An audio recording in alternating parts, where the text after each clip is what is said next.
बिस्मिल्लाहिर्रहमानिर्रहीम। फ्रेंड्स, क्या हाल है? ठीक ही उम्मीद है खैरियत से होंगे। आज हम आप पेरोल के मुतालिक बताते हैं कि how to prepare payroll. Payroll किसी भी डिपार्टमेंट का या प्राइवेट सेक्टर का बहुत कलीदी किरदार अदा करता है।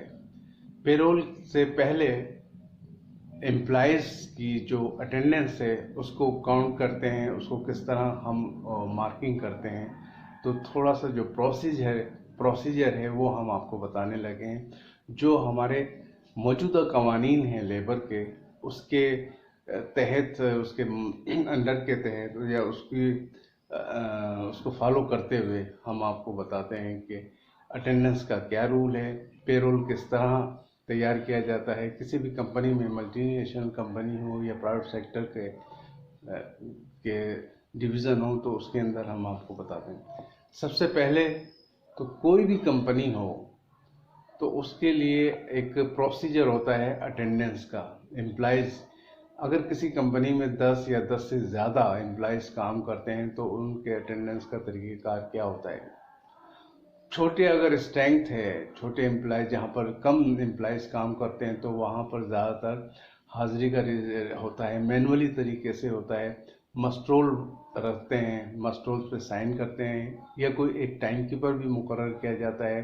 अगर एम्प्लॉयज़ ज़्यादा होते हैं तो टाइम कीपर क्या करता है, तो वो एम्प्लॉयज़ की हाजिरी लगाता है, प्रेजेंट लगाता है, उसकी टाइमिंग को नोट करता है। तो इसके हिसाब से वो फिर वो महीने डेली बेसिस के ऊपर वो नोट करता रहता है और महीने के अंदर वो क्लोजिंग करता है। फिर उनके डेज को कैलकुलेट कर कर फिर वो पेरोल उसके बनाते हैं। तो इसी तरह जो बड़ी कंपनी है, पुराने वक्तों में तो मतलब ये कि कार्ड सिस्टम होता था, अटेंडेंस कार्ड। अटेंडेंस कार्ड क्या होता था कि हर एम्प्लॉइज़ के कार्ड को प्रोवाइड किया जाता था और वो रोज़ाना अपने साथ लेकर आता था। और जो किसी भी प्रीमाइसेस जो वर्क प्लेस है वहाँ पर वो या तो गेट दाखिल होने से पहले गेट के ऊपर वो कार्ड को अपना जमा कराता था, या फिर वो टाइम कीपर के हवाले करता था ताकि उसका टाइम नोट हो सके और उसकी प्रेजेंट लगा सकें। तो इस तरह हम बहुत से ज़्यादा टाइम कीपर का काम था, तो वो वहाँ से गेट से या कोई जहाँ पर जो प्लेस है, जो बॉक्स रखा जाता था अटेंडेंस कार्ड का, तो वहाँ से उस बॉक्स को निकाल कर और उसको सॉर्ट आउट करते थे और उसके ऊपर प्रेजेंट लगाते थे। उसके साथ साथ टाइमिंग भी नोट करते थे। अच्छा, ये तो हुआ कार्ड का सिस्टम। उसके बाद फिजिकली भी चेक होता था कि आया ये जो कार्ड है वो इंश्योर कराता है कि एम्प्लॉयज़ हाजिर है या नहीं। तो फिजिकली भी एक रिपोर्ट बनती थी, फिर उस हाजिरी कार्ड से टैली किया जाता था। उसके बाद फिर इंश्योर कर कर फिर हाजिरी को मुकम्मल किया जाता था, कंफर्म किया जाता था। ये तरीक़ेकार पुराना था। आज के दौर में जो तरीक़ेकार है वो ज़्यादातर बायोमेट्रिक से चलता है। हर जगह, हर प्लेस के अंदर जहाँ पर भी वर्क होता है वो भी कंपनी अपने हिसाब से उसको इंस्टॉल कराती है। और जहाँ एम्प्लॉयज़ की एक्सेस हो जर्नली, तो वहाँ पर वो इंस्टॉल कर कर हर एम्प्लॉयज़ जो भी आने का टाइम होता है तो वहाँ पर वो प्रेस करता है, तो वो उसकी अटेंडेंस काउंट की जाती है। अटेंडेंस न सिर्फ अटेंडेंस काउंट की जाती है बल्कि उसकी टाइमिंग भी नोट की जाती है कि उसका टाइमिंग पीरियड क्या है। तो इस तरह वो फिर महीने की शीट निकाल कर, और ज़्यादातर अब तो सॉफ्टवेयर बन गए हैं उनसे लिंक होता था, तो वो ऑटो उसके ऊपर कैलकुलेट करते थे। अब ये मैनेजमेंट के ऊपर थी वो अटेंडेंस की क्या पॉलिसी बनाए। एक तो टाइम शेड्यूल होता है ऑफिस का, या कोई भी कंपनी अपने टाइम शेड्यूल बनाती है, एम्प्लॉयज़ को बताती है हमारा 9 से 6 बजे का या 5 बजे का टाइम है। उस दौरान अगर कोई कार्ड डालेगा 9 से, या बाद में उसकी टाइमिंग लिखी हुई आ जाती थी। इसी तरह कुछ रिलैक्सेशन भी होती थी, और किस तरह अटेंडेंस को क्या है। अगर वो हैबिचुअल आदि है एब्सेंट का, मतलब ये है कि गैर हाजिर होने का, तो उसके साथ भी उसकी काउंटिंग शुरू हो जाती थी, तो उसके पैसे कटते थे। तो इसी तरह ग्रेस पीरियड है, अगर किसी का टाइमिंग 9 से 6 बजे है तो उसको 9 9 तक 15 मिनट का उसको ग्रेस पीरियड दिया जाता है। अगर वो ग्रेस पीरियड को कंटिन्यू 3 दिन तक रखता है तो उसके फिर हाफ डे के पैसे डिडक्ट होते हैं, क्योंकि वो आदी हो चुका होता है और हैबिचुअल होता है। तो इस वजह से उसको नोटिंग की जाती है, उसको फिर वार्निंग भी दी जाती है, फिर उसको शो कॉज नोटिस और उसके ऊपर उसकी जॉब टर्मिनेशन भी की जा सकती है लेट आने पर। तो ये अंडर लेबर लॉज के तहत किया जाता है। ज़्यादातर लोग अब इसके अंदर के जो एम्प्लॉयज़ को अपॉइंट करते वक्त तो उनका पीरियड होता है 90 दिन का, 19 डेज़ का।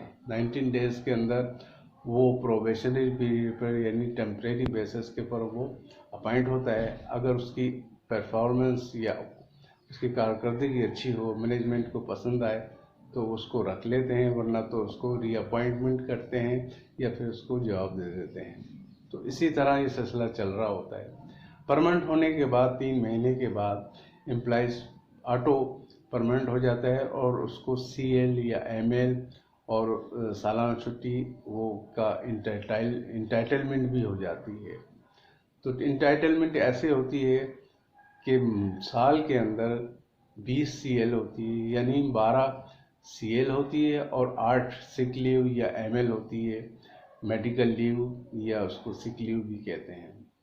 तो 8 उसकी सिक लीव होती है और 12 उसकी कैजुअल लीव होती है। तो वो एडजस्टमेंट होती है, जब भी वो छुट्टी करता है तो वो एप्लीकेशन देकर उसको CL में एडजस्ट करते हैं उसके प्रेजेंट को, उसके एब्सेंट को। तो इसी तरह ये चल रहा होता है। इसी तरह अर्न लीव होती है सालाना छुट्टी, तो फिर सालाना छुट्टी के ऊपर भी 14 सालाना छुट्टी होती है एज़ पर लॉ, तो उसके ऊपर भी वो एडजस्टमेंट होती है। अगर वो चाहे तो इनकेशमेंट भी करा सकता है, यानी कैश उसकी पेमेंट ले ले अगर वो छुट्टी नहीं करता। तो इसी तरह ये पेरोल जब पूरे महीने का डेज कंप्लीट हो जाते हैं, यानी 1 तारीख से और 31 तारीख तक या 30 तारीख तक, तो उसकी क्लोजिंग करते हैं, उनकी डेज कैलकुलेट करते हैं। उसके अंदर वर्क डेज कितने हैं, हॉलीडेज कितने हैं या फेस्टिवल हॉलीडेज कितने हैं। फेस्टिवल हॉलीडेज से मुराद ये है कि कोई भी त्यौहार की छुट्टी आ जाए, 14 अगस्त आ जाए, ईद की छुट्टी आ जाए, कोई भी छुट्टी फाल होने लगे तो उसको फेस्टिवल हॉलीडे कहते हैं। और वीकली जो हॉलीडेज़ है वो हम जैसे फ्राइडे है, संडे है, उसकी छुट्टी को हॉलीडेज़ में काउंट करते हैं। तो इस तरह 3 या 4 चीज़ें होती हैं, तो वो हम कैलकुलेट करते हैं। अगर उसकी लीव्स है तो वो भी अलग कैलकुलेट करते हैं, यानी वर्क कैलकुलेट, फिर F calculate, H holidays calculate, FH festival holidays और CL या ML अगर है तो फिर अलग अलग करके फिर टोटल पेएबल डेज उसको दिए जाते हैं। अगर 31 है तो 31, और अगर उसकी एब्सेंस है तो वो एब्सेंट भी लगाकर इस तरह तो क्लोजिंग कर कर उनके डेज काउंट कर कर वो पेरोल डिपार्टमेंट को, टाइम कीपर जो है वो पेरोल डिपार्टमेंट को देता है कि ये हमारी तरफ से हाजिरी है, अप्रूवल के साथ। जो अप्रूव कोई सी भी कंसर्न अथॉरिटी होती है कंपनी की या मैनेजमेंट की, वो पूरी अप्रूव के बाद फिर वो पेरोल को भेजती है। पेरोल उन अटेंडेंस के तहत सैलरी को बनाते हैं और सैलरी कैलकुलेट करते हैं। अब ये प्रोसीजर तो टाइम कीपिंग के दौरान वो पेरोल डिपार्टमेंट के पास चला जाता है। अब पेरोल डिपार्टमेंट क्या करता है, उन हाजिरी को देखते हुए उनका पेरोल तैयार करते हैं। पेरोल में होता है जैसे कॉलम वाइज होता है, सीरियल नंबर हो गए, एम्प्लॉयज़ नेम हो गया, रैंक हो गया, उनका रेट ऑफ पे हो गया, उनकी रेट ऑफ पे कितनी है टोटल। फिर उसमें अगर हाउस रेंट है तो अगर कोई बाइफर्केशन करना चाहे तो वो मुख्तलिफ कंपनी अपने हिसाब से करती हैं, और फिर उनकी सैलरी ग्रॉस में जाती है। तो इस तरह अगर किसी के 31 दिन है, अच्छा ये नोट करने के काबिल है कि महीना कौन से, जिस महीने में जैसे 31 दिन है, जुलाई के महीने की है तो वो 31 दिन से कैलकुलेट होते हैं।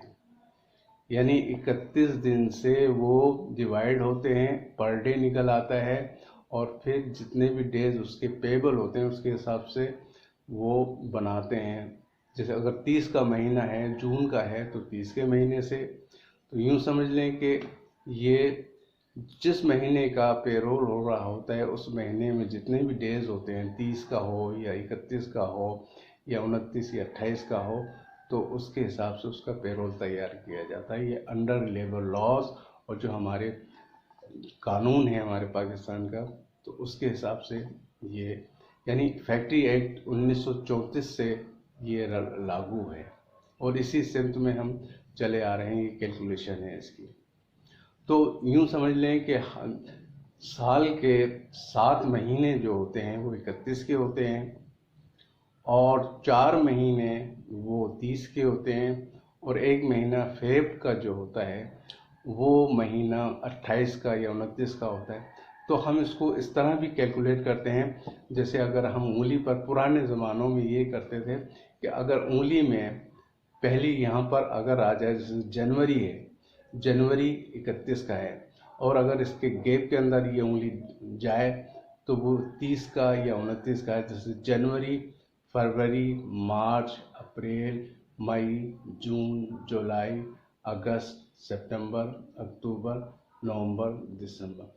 तो इसी तरह जो भी 31 का महीना होता है वो ऊपर हेड पर जो ये जो हड्डी नज़र आती है तो उसके ऊपर होता है, और जब 31 से छोटा होता है यानी 30 का होता है तो वो नीचे गैप के अंदर जाती है। तो इससे हम कैलकुलेट करते हैं। ये पुराने वक्तों में इस तरह ये कैलकुलेट किया जाता था कि 30 का महीना है या 31 का। तो ये इस तरह ये कैलकुलेशन होती है इसकी। सीरियल नंबर, एम्प्लॉयज़ नेम, और फिर रैंक, इनकी कैलकुलेशन होती है। फिर उसके बाद ग्रॉस, अगर 30 किसी की 30,000 रुपये सैलरी है तो वो सैलरी 31 के महीने से होगी, जितने भी डेज पेएबल होंगे। फिर ये ग्रॉस में आएगी। ग्रॉस के साथ अगर कोई डिडक्शन है, अगर कोई लोन लिया हुआ एम्प्लॉयज़ में, या कोई इनकम टैक्स की डिडक्शन है, या फाइन है, या कोई पेनल्टी है, तो डिडक्शन होकर छोटे छोटे कॉलम होकर डिडक्शन का कॉलम बनता है। फिर उसके अंदर माइनस होकर नेट उसकी सैलरी बन जाती है। नेट सैलरी बनने के बाद उसका पेरोल पूरा मुकम्मल हो जाता है। जितने भी एम्प्लॉयज़ होते हैं उनके शीट के अंदर नाम लिखा जाता है, उनकी रेट ऑफ पे लिखा जाता है। तो इस तरह उनका पेरोल तैयार हो जाती है, उनकी कैलकुलेशन होती है, और समरी हम तैयार करते हैं आखिर के अंदर कि हमने हमारे जो पेएबल अमाउंट है, जो एम्प्लॉयज़ को पे करना है, कितनी सैलरी देना होती है, कितनी अमाउंट की बनी है, तो उसको अप्रूवल के लिए फिर हम अकाउंट्स डिपार्टमेंट में भेजते हैं, फाइनेंस डिपार्टमेंट में, ताकि वो अप्रूवल होने के बाद हमें पैसा अवेलेबल हो जाए और डिसबर्समेंट एम्प्लॉयज़ को हो सके। तो ये एक प्रोसीजर था पेरोल तैयार करने का। मुख्तलिफ कंपनी हैं अपने तरीके से इस्तेमाल करती हैं, लेकिन जो रजिस्टर्ड कंपनी है वो ज़्यादा इसको इस रूल को फॉलो करती है, जो लेबर लॉज हैं। बाकी जो छोटे कारखाने हैं, ये हैं, वो अपने तरीके से सैलरी बनाते हैं। बहुत से तो 30 के हिसाब से हर महीने को 30 के हिसाब से काउंट करते हैं, जो कि नामुनासिब और गलत तरीका है। तो इसका तरीका, पेरोल बनाने का तरीका यही है, प्रॉपर तरीके से अटेंडेंस हो, प्रॉपर तरीके से इसका रेट ऑफ पे लगा हुआ हो,